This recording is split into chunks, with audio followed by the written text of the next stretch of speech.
This is the theater at the State University of Iowa, a theater that many of you students are going to begin to know very well.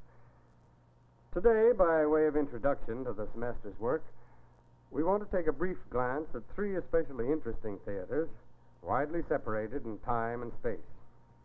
One from ancient Greece, one from Elizabethan England, and one from a modern American university. Now, each one of these theaters grew out of a different society and culture, and each evolved a unique form to serve a particular approach to the theater.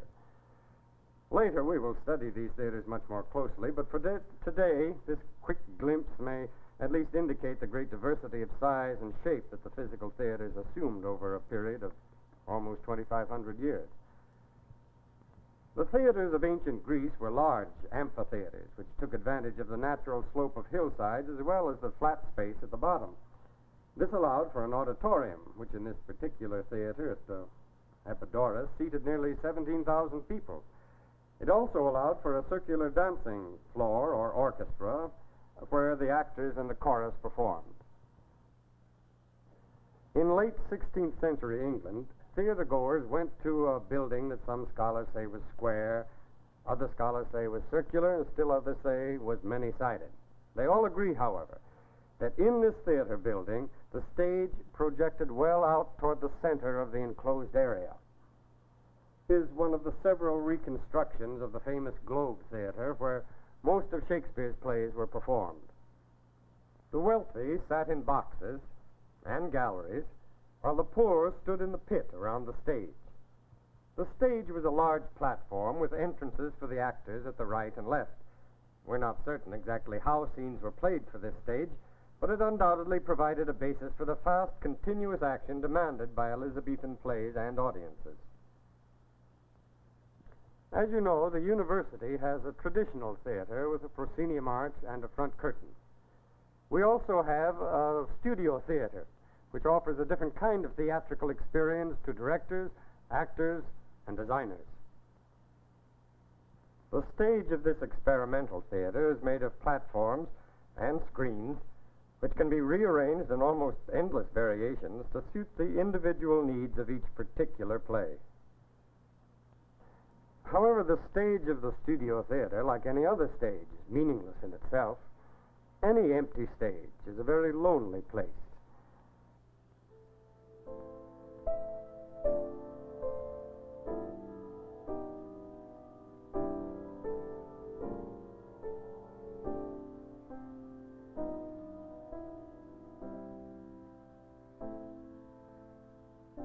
A stage acquires significance only when life is created upon it.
The life which is created may be tragic or comic, it may be fantastic or realistic, but it will demonstrate something of interest concerning the human condition.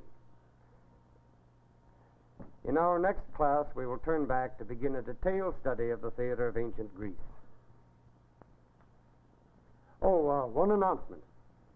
Tryouts for the next production, The Dream Play by August Strindberg, will be held this evening in Rehearsal Room 1 of the studio theater.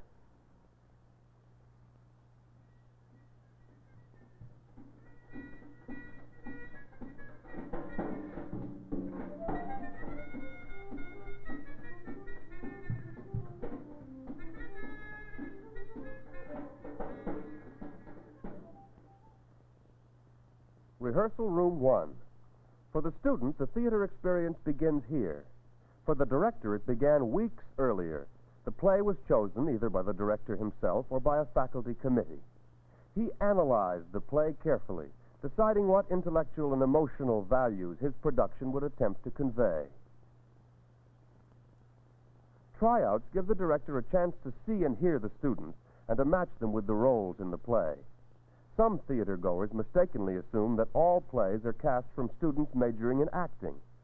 However, many students become involved in plays only as extracurricular activity. Tryouts are conducted in many different ways. Some directors sit and chat with the actors. Others listen to passages which the actors have prepared. And nearly all use the script of the play for a portion of the reading.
Preliminary tryouts are followed by final readings. These result in a cast list which is posted on the call board in the university theater.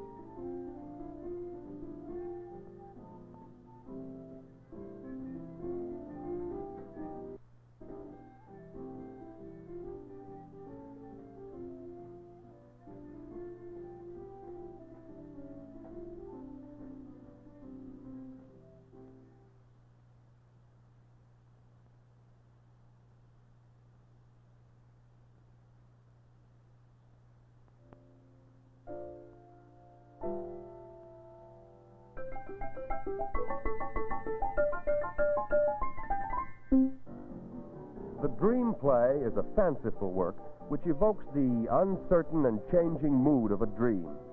The director coordinates the efforts of the production staff in order to present a unified interpretation of the play. The director must make clear the unusual requirements of Strindberg's dream play to the lighting designer, the assistant director, the costumer, and the student scene designer.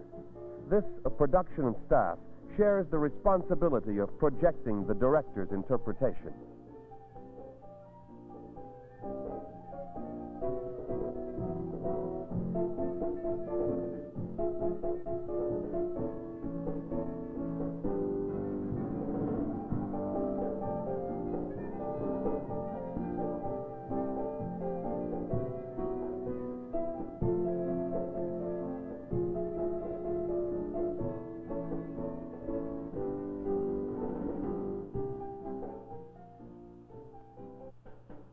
the assistant director feels that research in the university library may be helpful.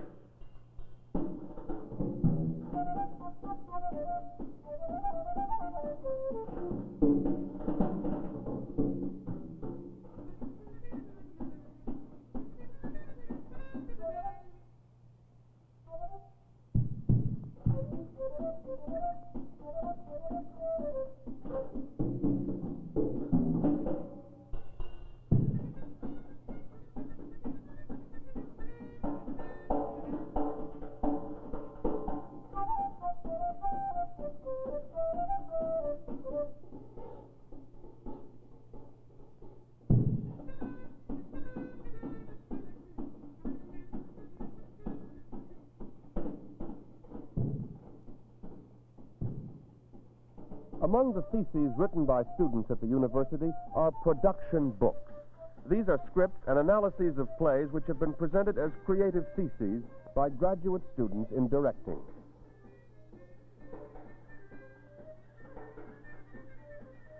These production books are valuable in stimulating the imaginative theater student in finding new solutions to production problems.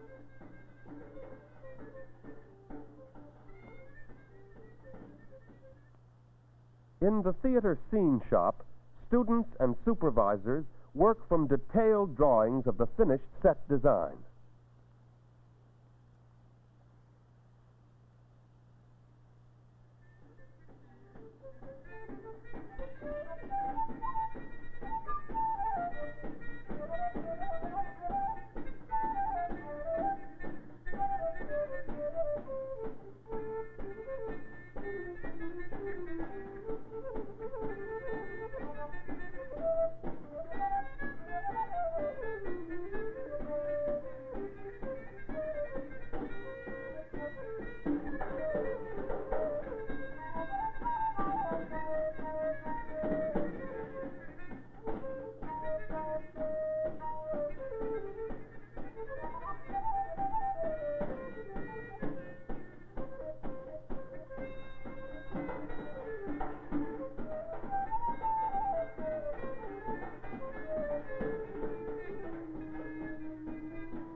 Lighting allows the audience to see the actors, but well-designed theater lighting will do much more.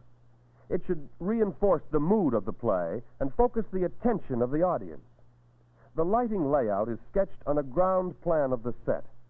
The major areas to be lighted and the placement of special instruments are indicated on this layout.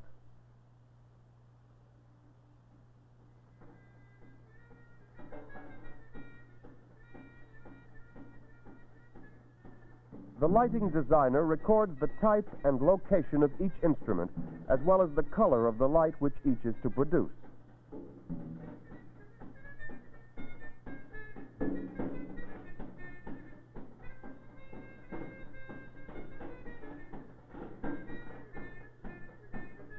He is then responsible for supervising the student crew, which will bring light to the darkened stage.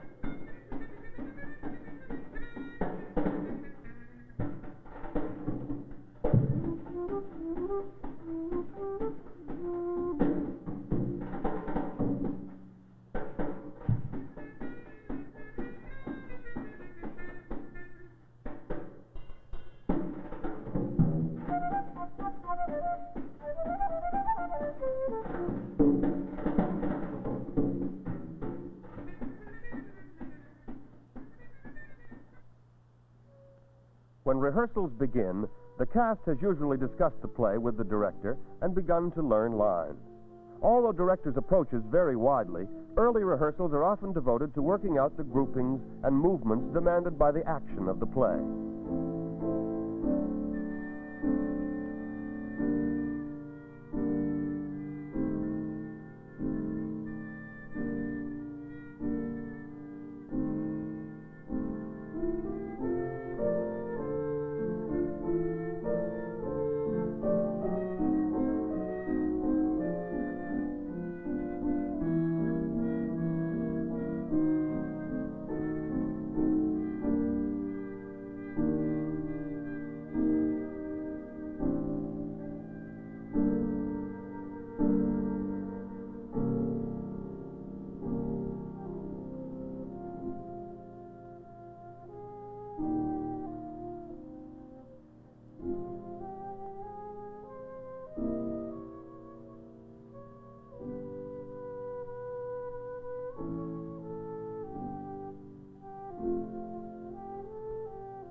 In the costume shop of the University Theater, costumes are designed, constructed, and fitted by students.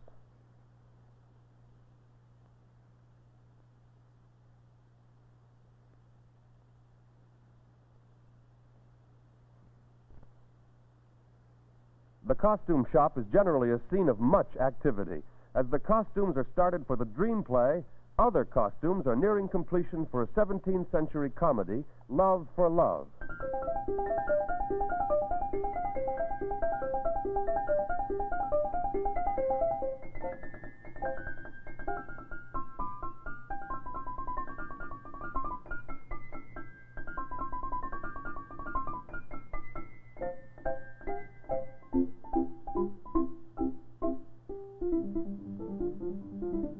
In the dyeing room, a skilled graduate student is engaged in the exacting task of making 17th century wigs.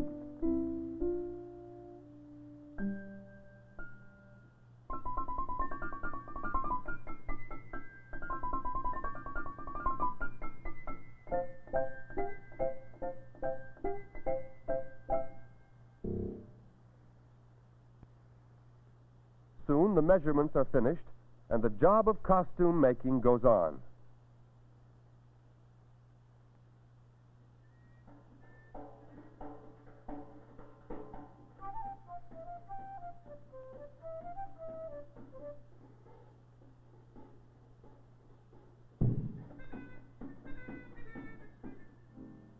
Later rehearsals polish the movement of the play, develop characterization, and establish an appropriate rhythm and pace.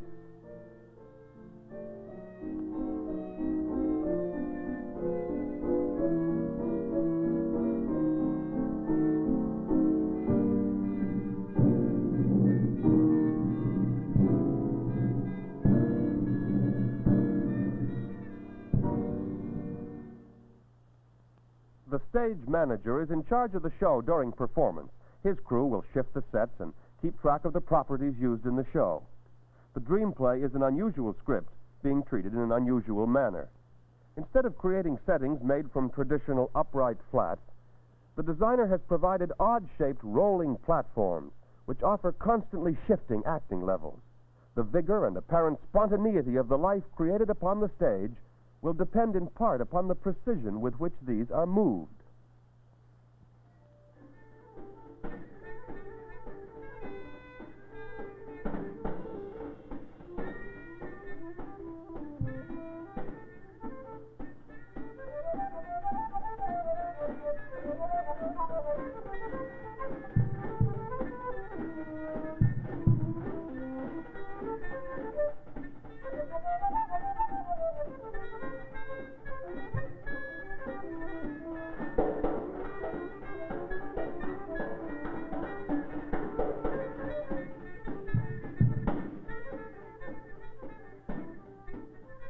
Behind the acting platforms is a large curving cloth, the cyclorama, upon which pictures will be thrown by slide projectors suspended above the stage.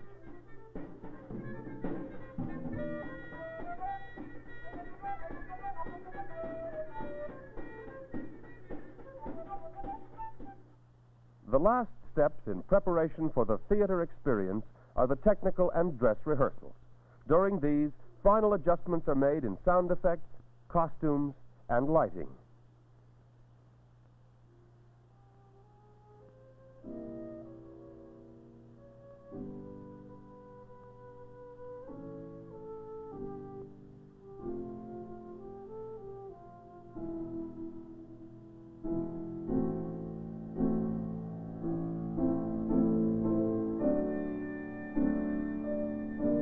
Cooperative effort over a period of many weeks results in a polished and unified production.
Time, material, and devoted effort have led to this. The creation of life on the stage. The theater experience.